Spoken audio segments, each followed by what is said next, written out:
Bonjour à tous et merci d'être ici pour ce 8e webinaire dédié à l'expérience utilisateur et en particulier aujourd'hui on va parler de la data viz qui est une abréviation pour data visualization ou visualisation de données. Je me présente. Je suis Gabriella Mendoni, je suis italienne et je suis UX UI designer chez Ludotic depuis désormais presque 2 ans. J'ai étudié en Italie. Je suis diplômée d'un Master 1 en interface et technologie de la communication et Master 2 en interaction en machine. Et pendant mes études, je me suis beaucoup dédiée au domaine de l'éducation. Je me suis très intéressée à tout ce qui est e-learning, serious game et gamification. Mais dans mes 2 années d'expérience chez Ludotic, j'ai aussi eu la possibilité d'élargir mes connaissances et mes intérêts. Donc, j'ai commencé à découvrir le monde de l'industrie 4.0 et aussi le monde de la data viz. Et c'est le sujet que je vais vous présenter aujourd'hui. Ludotic est un cabinet de spécialistes qui est en ergonomie et UX design. Nous sommes sur Sophia Antipolis, où on a déménagé depuis même pas un mois. Et on est plus ou moins 19 experts. On est présent aussi en Italie. Et on travaille sur des projets très variés dans différents domaines. Dans la conception des interfaces, mais aussi dans l'optimisation de produits et services existants dans différents domaines, comme par exemple la défense, comme l'administration, l'éducation, les transports. En fait, Ludotic s'occupe d'accompagner les clients dans la conception et dans l'optimisation de leurs produits et services grâce à une approche centrée sur l'utilisateur, donc à travers des études de terrain, des ateliers de conception, des évaluations expertes, etc. Et Ludotic dépense aussi des formations. Donc, je vais démarrer par le principe qui c'est la donnée, les données brutes. Quand on parle de données, on parle de quelque chose qu'on a autour de nous tous les jours. Elles peuvent être des données qualitatives, donc on a des noms de personnes, des noms de pays. Elles peuvent être aussi des données, on va dire, quantitatives, donc des valeurs mesurables. Mais toutes ces données, si elles ne sont pas positionnées dans un contexte, si elles ne sont pas liées entre elles, restent sans sens pour nous. On ne cherche pas à avoir des données. Ce qu'on cherche, c'est en vrai de l'information. Donc, c'est des données qui ont du sens pour nous. Qui sont traduites de manière à être compréhensibles et accessibles pour tous. Et grâce après à l'information, on peut développer une connaissance. Et en fait, après la connaissance, il y a aussi des autres étapes qu'on ne va pas traiter aujourd'hui, mais qui nous permet en fait d'acquérir une certaine sagesse, une certaine compétence et qui nous permet de vivre en fait dans la vie de tous les jours et d'arriver à accomplir ce qu'on cherche à accomplir. Les données, comme je disais, elles peuvent être de 2 typologies. Mais il y a aussi des autres différences. Par exemple, les données qualitatives ou catégorielles peuvent être divisées en données nominales, donc des noms, comme je disais, d'espèces d'animaux, ou de région, ou n'importe quel nom, aussi un nom de personne. Et elles peuvent être aussi ordinales, c'est-à-dire qu'elles expriment un classement ou un ordre. Notamment, les jours de la semaine sont toujours dans le même ordre. Donc, elles peuvent être considérées des données qualitatives et ordinales. Puis, on a les données quantitatives, qui sont des chiffres, des valeurs mesurables, et elles peuvent être très précises, donc exprimer une quantité précise, et dans ce cas-là, elles s'appellent données discrètes, comme par exemple le nombre de participants à ce webinaire, c'est une donnée précise, même si ça peut varier dans le temps. Et après, il y a des données continues qui expriment plutôt un intervalle, un rapport, et qui peuvent avoir un zéro naturel ou pas.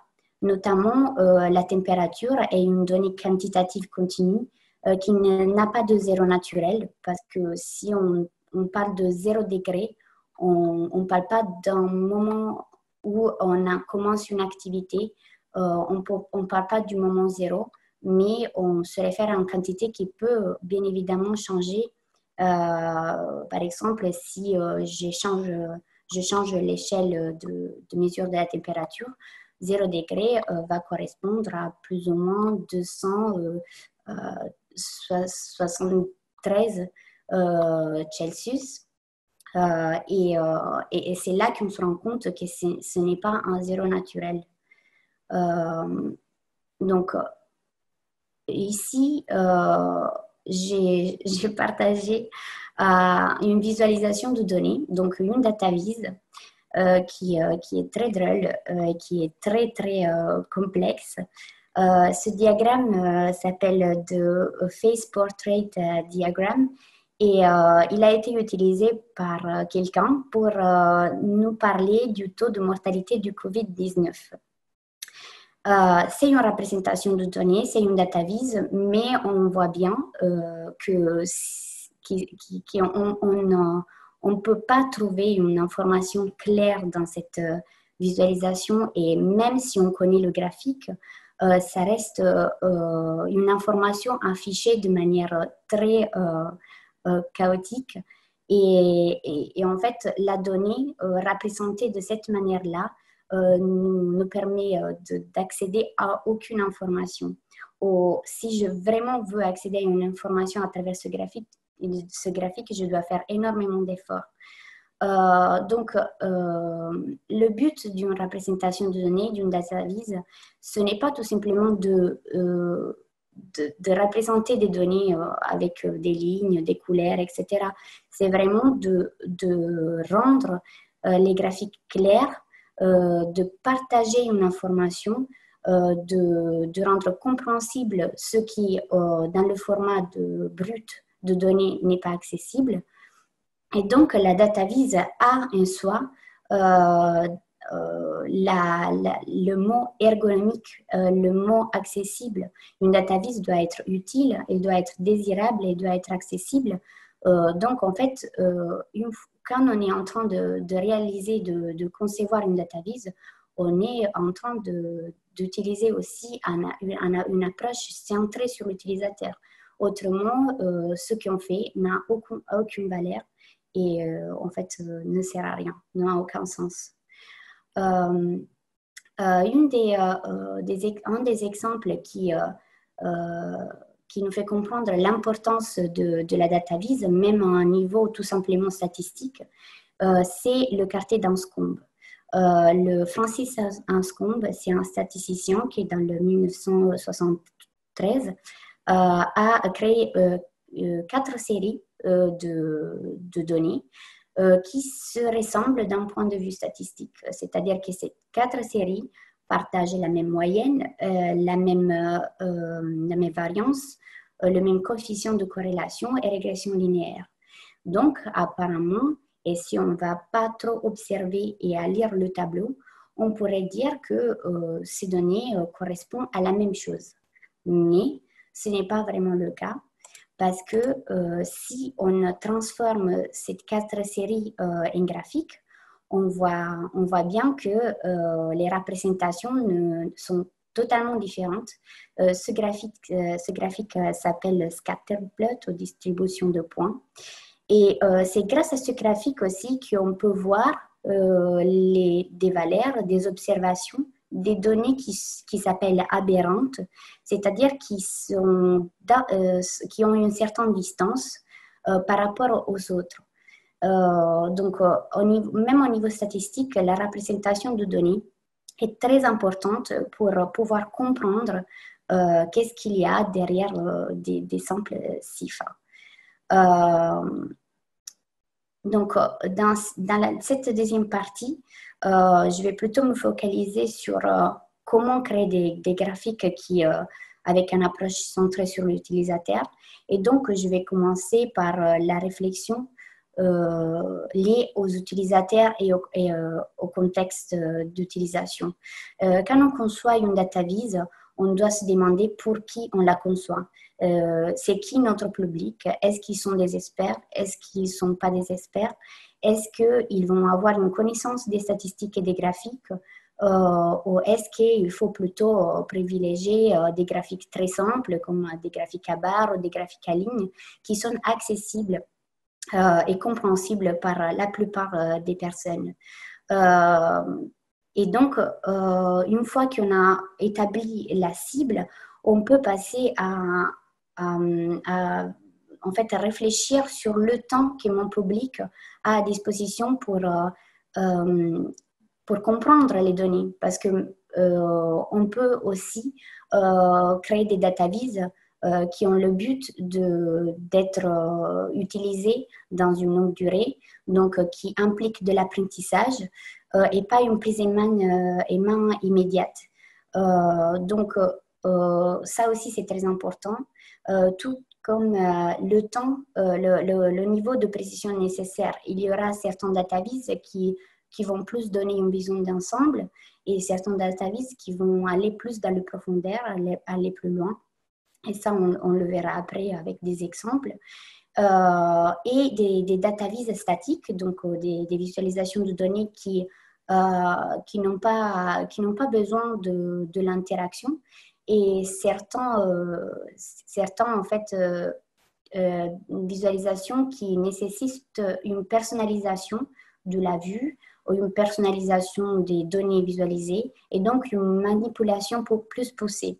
Et tout ça dépend beaucoup aussi de la tâche. Donc, qu'est-ce qu'ils vont faire les utilisateurs et le public avec ma représentation graphique et aussi des objectifs.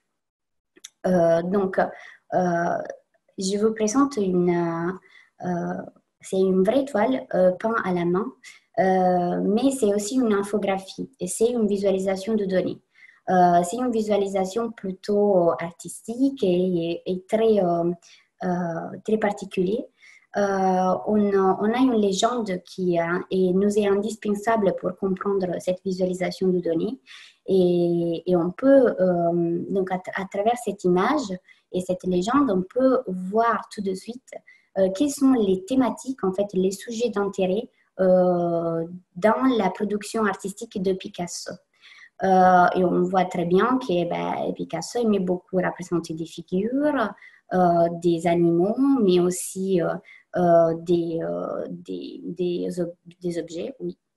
Par contre, on n'a pas de données quantitatives dans cette représentation parce que ce n'est pas le but. Le but, c'est d'avoir une vision d'ensemble synthétique et de pouvoir dire au premier regard c'est quoi qui a intéressé beaucoup Picasso, à quoi Picasso s'est beaucoup inspiré.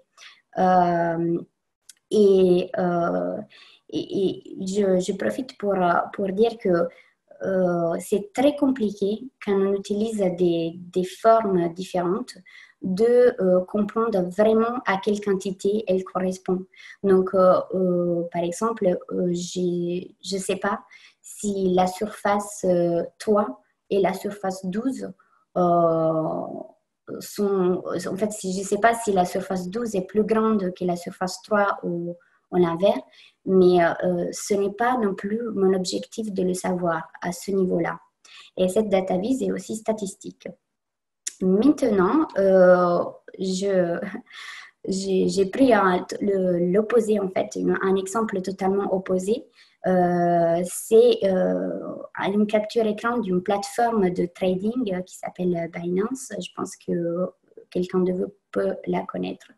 Et c'est une interface faite pour des experts, fait pour pouvoir utiliser des outils de dessin dessus, donc pour être manipulé de manière très poussée.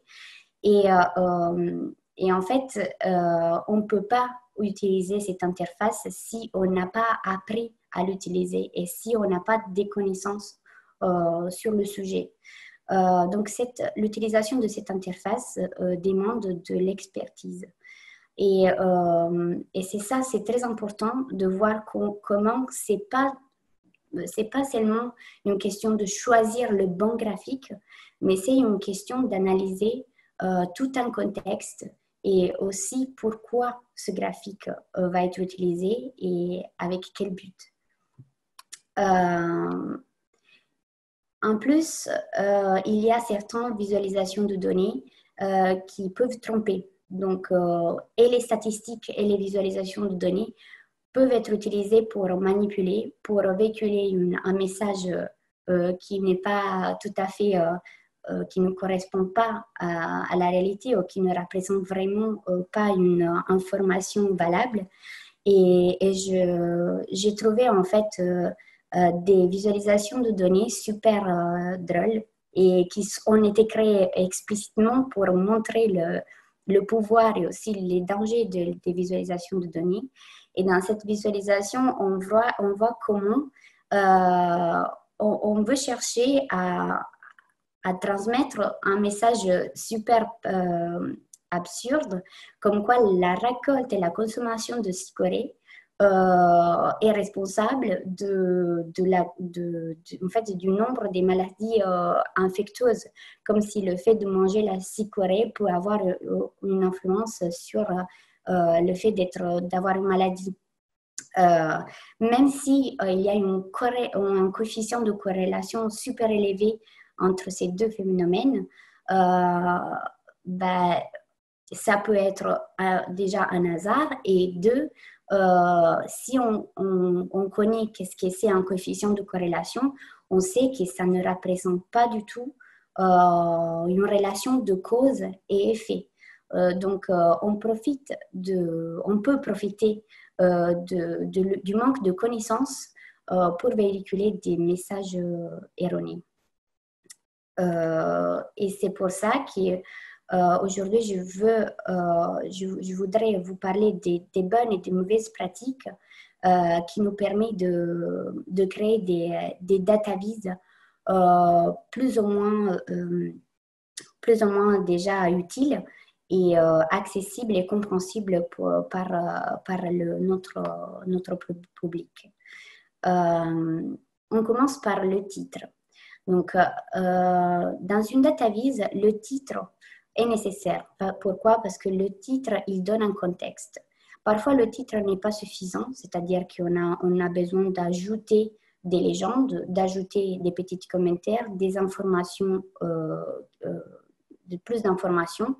Mais il faut savoir qu'il y a certains éléments qui ne sont pas du tout indispensables et certains éléments qui font toute la visualisation. Notamment le titre. Ici, il y a 2 études qui démontrent que le titre est un élément clé pour permettre au public en fait, aux utilisateurs de se rappeler du message de la visualisation. Et que parfois, c'est plus facile de se rappeler du message à travers le titre qu'à travers la représentation graphique elle-même, donc le graphique en soi. Le texte peut aussi avoir plusieurs niveaux d'importance. Donc, on peut profiter de la taille de la police et aussi de l'épaisseur de la police pour créer une hiérarchie de l'information. Donc, on aura le titre qui est mis ni une valeur, et les informations complémentaires qui sont moins visibles, mais toujours visibles. Dans cet exemple, en fait, j'ai réduit l'image, donc la police est très difficile à lire, mais ça c'est aussi très important. Il faut toujours se rappeler d'utiliser une police et une taille de police qui soit aussi en fait accessible pour qui a des problèmes de lecture. On a aussi les légendes qui souvent sont placées n'importe comment, dans le sens qui ne sont pas proches des éléments auxquels elles font référence. Et cette distance peut amener à bouger souvent les yeux, à perdre l'attention et donc à augmenter la charge de la personne qui est en train d'explorer la visualisation. Et c'est pour ça que dans cet exemple, on a retravaillé le graphique pour pouvoir positionner les légendes juste à côté des lignes auxquelles elles font référence. Dans l'utilisation des couleurs, il y a un concept très important. Ce concept s'appelle the data ink ratio en anglais. Et en fait, c'est un rapport entre l'encre utilisée pour représenter les données et l'encre utilisée pour tout le reste dans notre représentation graphique. Donc, la couleur doit être utilisée pour souligner des informations importantes, des éléments importants, et doit être fonctionnelle, ne doit pas être décorative, ou c'est mieux de ne pas utiliser la couleur dans une data vise juste pour rendre le graphique plus joli. Parce qu'en vrai, on peut tomber dans l'opposé et le rendre plus difficile à explorer. Je vous montre un exemple pour comprendre un peu le concept du data ink ratio. Donc, on a dans cet exemple à gauche un graphique qui est plein d'éléments décoratifs et 3D, plein de couleurs, plein de choses qui, dans le vocabulaire de la database, on appelle chart junk. Donc, il est entre guillemets un graphique poubelle.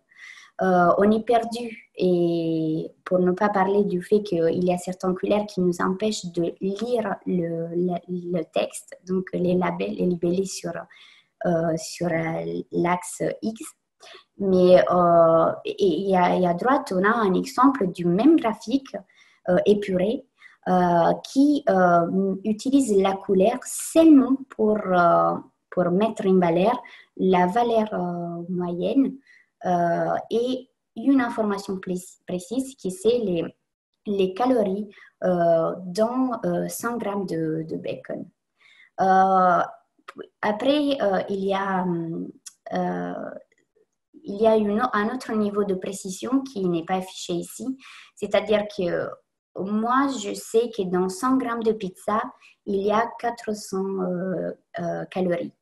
Mais est-ce que la pizza est une pizza classique? Qu'est-ce qu'il y a dedans? En fait, il faut aussi savoir qu'à ce niveau-là, je n'ai pas non plus une information super précise, c'est-à-dire que je ne peux pas interagir avec le graphique et voir à quelle pizza je fais référence, combien il y a de mozzarella, de tomates, etc.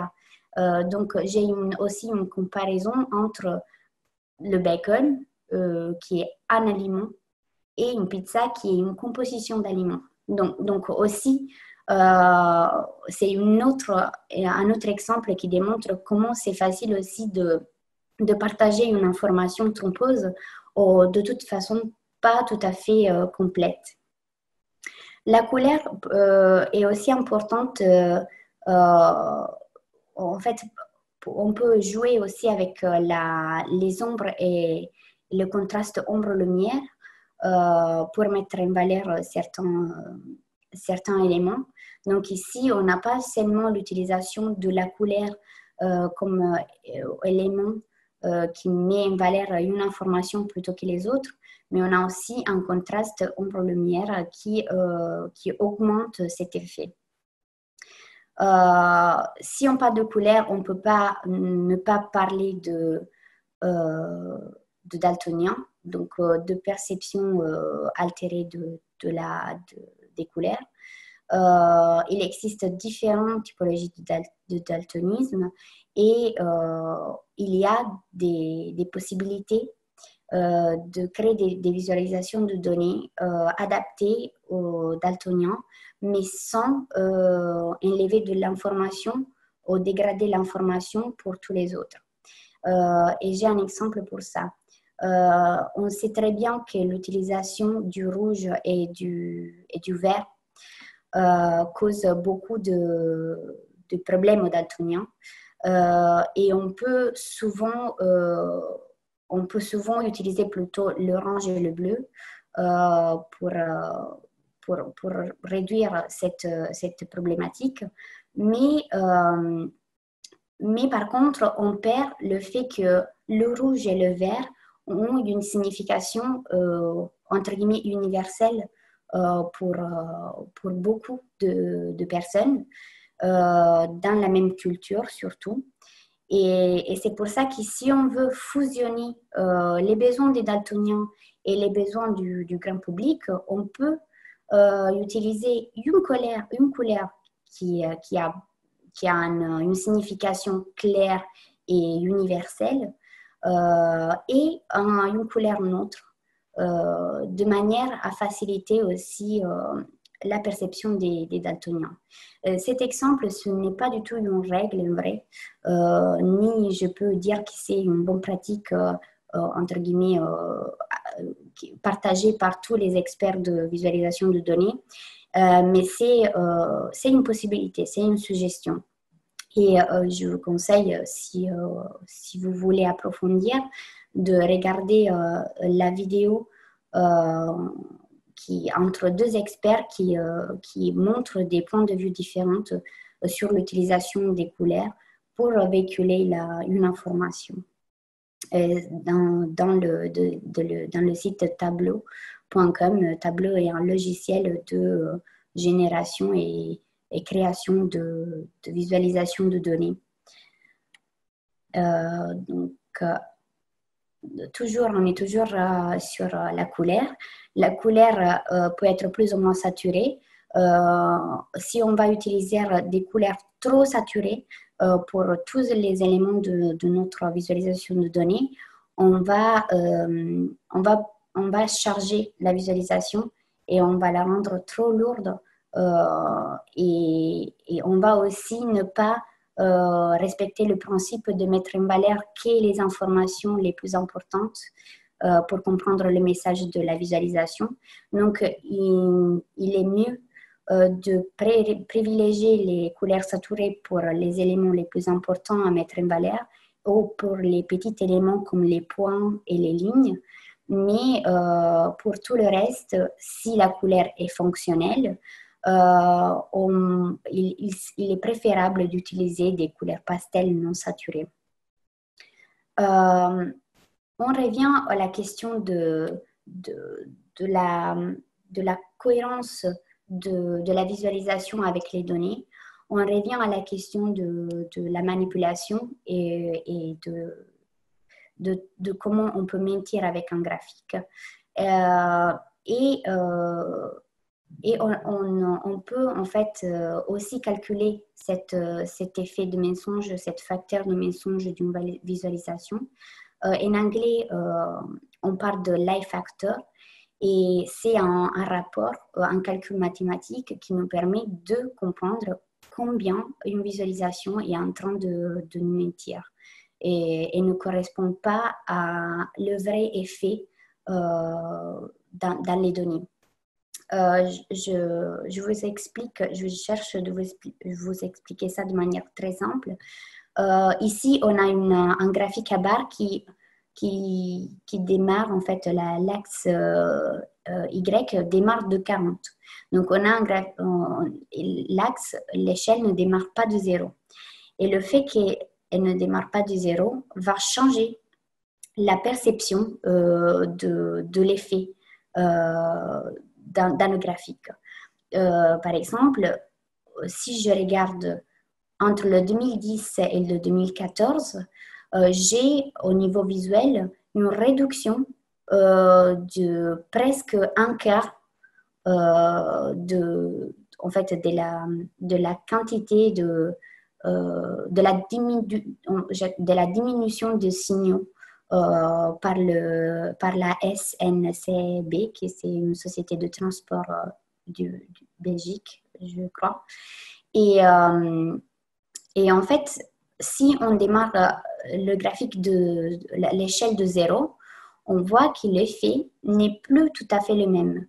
Si là, je le perçois comme étant un quart de cette quantité, ici, je le perçois comme étant plus ou moins la moitié. Donc, si on va calculer le facteur de mensonge, de lie factor, on voit qu'il est il est plus grand que 1,05. Et en fait, pour qu'un graphique soit fiable, une représentation graphique soit fiable, il faut que ce rapport reste entre 0,95 et 1,05. Donc, on a des outils qui vont nous permettre en fait, d'avoir conscience de la véridicité, de la fiabilité de la représentation graphique. Il existe aussi des autres déformations. Tous les experts sont d'accord sur le fait que le camembert, le graphique 3D ne soit pas, le camembert 3D ne soit pas du tout efficace, soit aussi facilement utilisé pour tromper le public. Dans l'exemple à gauche, dans le camembert, on voit qu'il a été positionné avec une certaine inclinaison, et ça en fait, pour faire apparaître la zone bleue comme étant presque plus grand que la zone rouge. Et donc, ça nous perturbe parce qu'en fait, les données, en vrai, nous disent que la zone rouge correspond au 70% et de l'entier. Et la zone bleue, ça correspond au 63%. Et il y a aussi une autre chose qui en fait est trompeuse, c'est le fait que si je fais le compte, en fait, et j'obtiens pas 100, en fait. Si j'additionne 70 plus 63 et 60, je n'obtiens pas du tout 100. Donc, en fait, ce graphique ne veut absolument rien dire et il est totalement construit pour manipuler un message. Mais si on ne connaît pas, en fait, les règles, les bonnes pratiques, et si on n'a pas on ne fait pas attention, il est très facile d'être dévié, en fait. Et c'est pour ça que la visualisation de données, la data vis, doit être conçue, doit être faite pour les utilisateurs, doit être claire. C'est très important parce que si cette visualisation ne l'est pas, elle va ni être utile pour nous tous et ni faire du bien de toute façon faire privilégier certaines personnes et endommager des autres. Et à droite, on a aussi un exemple d'un graphique des ventes d'iPhone. Ce graphique à l'origine n'avait pas tout à l'intérieur le graphique à barre violet. Il était juste une représentation du cumulus des ventes dans les années de iPhone. Si on regarde que la courbe, on a l'impression que la vente des iPhones a augmenté de manière exponentielle pendant les années. Mais si on regarde les données dans les graphiques à barres qui ne sont pas cumulées, donc additionnés, ben on se rend compte que oui, la vente a eu des bonnes périodes, des périodes un peu moins, moins bonnes, et qu'il y a eu un pic plus ou moins entre le 2012, dans 2012-2013, mais après le 2013, il y a eu une réduction des ventes. Donc, même dans ce graphique, il n'y a pas forcément une distorsion, mais il y a les choix de conception, les choix des éléments et du graphique à afficher et des données affichées a un objectif très précis et va changer en fait les données soit ne veulent rien dire, comme j'ai déjà dit, mais selon la représentation, elles vont nous véhiculer un message totalement différent. Je vais conclure avec un exemple concret, pratique de projet où la data vise est un outil pour créer du sens et un outil d'intégration et un outil qui veut chercher à améliorer les enjeux, en fait, pas améliorer les enjeux, mais à prendre en compte les enjeux de l'éducation et du territoire en France. Et c'est un projet qui s'appelle Projet Anti-Sèche, qui a été développé, qui a été traité et créé pendant le DataVis Challenge de 2019 en France. Parenthèse, le DataVis Challenge a été organisé par le 110 Lab, 110 BIS, qui est le lab de l'innovation dans l'éducation en France, et avec le ministère de l'Éducation. Donc, c'est un projet que vous pouvez trouver aussi sur le site impo.gouv, donc sur le site national. Et vous, en fait, le but de cette challenge, c'est de co-construire des solutions qui peuvent permettre en fait, une réussite pour les élèves, une meilleure gestion publique au niveau de l'éducation, en fait, de tout ce qui concerne l'éducation. Et en fait, il y a, je ne suis pas sûre que cette année, il y aura déjà, mais c'est un projet qui démontre comment la data vise est tout à fait dans un processus de conception, d'étude des besoins, aussi recherche de solutions pour des besoins précis qui peut s'intégrer dans n'importe quel domaine et qui n'est pas seulement quelque chose qui va pouvoir être utilisé pour la prise de décision au niveau business, mais aussi pour la prise de décision au niveau public, donc qui peut toucher vraiment nous tous. Pour ce qui concerne dans les détails le projet Anti-Sèche, en fait, c'est là que vous voyez sur mobile et une maquette, donc elle n'est pas du tout en fait un prototype à haut niveau de fidélité. Donc, il ne faut pas trop faire attention à la pagination, au zoning, à comment les informations sont présentées. Mais j'ai quand même ajouté une petite maquette pour vous montrer comment il serait possible de donner à des recteurs ou des agents du ministère des informations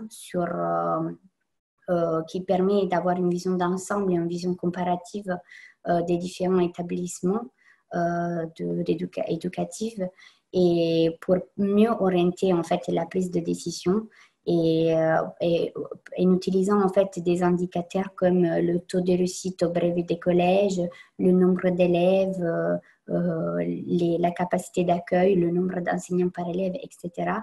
On peut vraiment changer en fait, amener un changement et aussi amener à une prise de conscience de la situation globale au niveau de l'éducation. Ici, l'application est très verticale, c'est-à-dire qu'il a un but très précis et le projet anti-sèche en fait, a été en fait développé. Je ne sais pas s'il a été développé, mais il a été un projet d'intérêt pendant la DataVis Challenge, un sujet d'intérêt pendant le DataVis Challenge. Donc, je m'arrête là parce qu'on est déjà à 10h40 et je vous remercie pour votre participation et pour votre attention. Si vous avez des questions, on a le temps, justement. Je vois déjà dans quel domaine encore inexploité la DataVis peut avoir un impact positif. Je pense que la DataVis pourrait avoir... je ne pense pas que la DataVis n'est pas encore inexploitée dans certains domaines, c'est-à-dire qu'elle est déjà exploitée presque dans tous les domaines, mais c'est la manière dans laquelle elle est exploitée qui pourrait changer. Par exemple, dans le domaine des transports, nous pouvons visualiser toujours des données liées à ce qui correspond à nos besoins de mobilité, mais c'est la manière dans laquelle ces données sont affichées qui peut ne pas correspondre en vrai à nos besoins.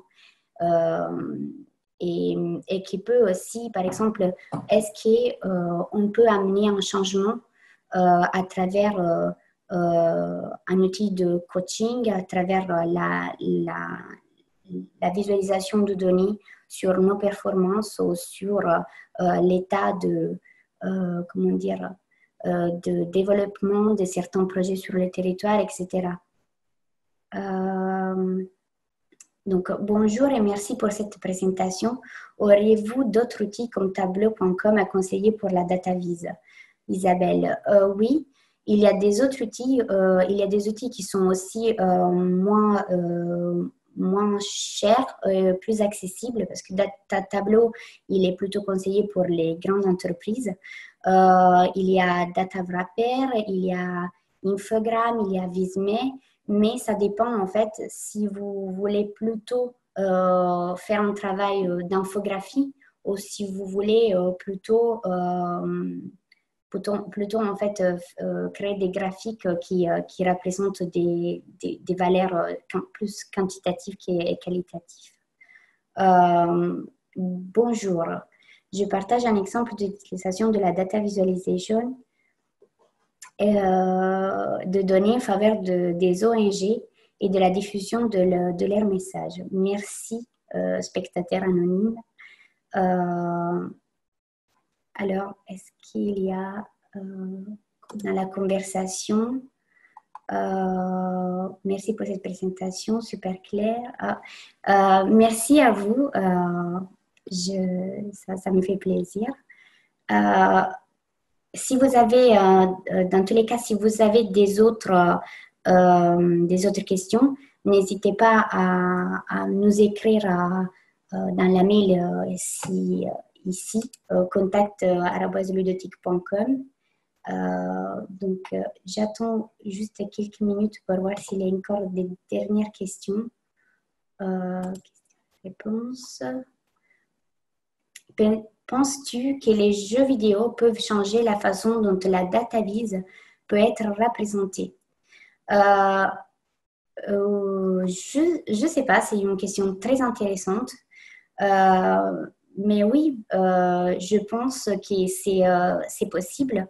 Par contre, il faut toujours penser que la data vise doit simplifier euh, la représentation des données. Et donc, souvent, ça dépend du jeu vidéo. Si c'est un jeu vidéo très complexe, on pourrait quand même avoir besoin d'une période d'apprentissage pour comprendre en fait les données qui sont représentées. Mais honnêtement, je ne sais pas dire si les jeux vidéo peuvent révolutionner euh, la façon de représenter la database. Je vais y réfléchir. C'est une très bonne question. Je ne suis pas une super experte de jeux vidéo, c'est-à-dire que je n'ai pas l'habitude de jouer et donc je n'ai jamais exploré la liaison entre les jeux vidéo et la data vise. Pas encore, de toute façon. On a le temps de le faire. Questions et réponses. Okay.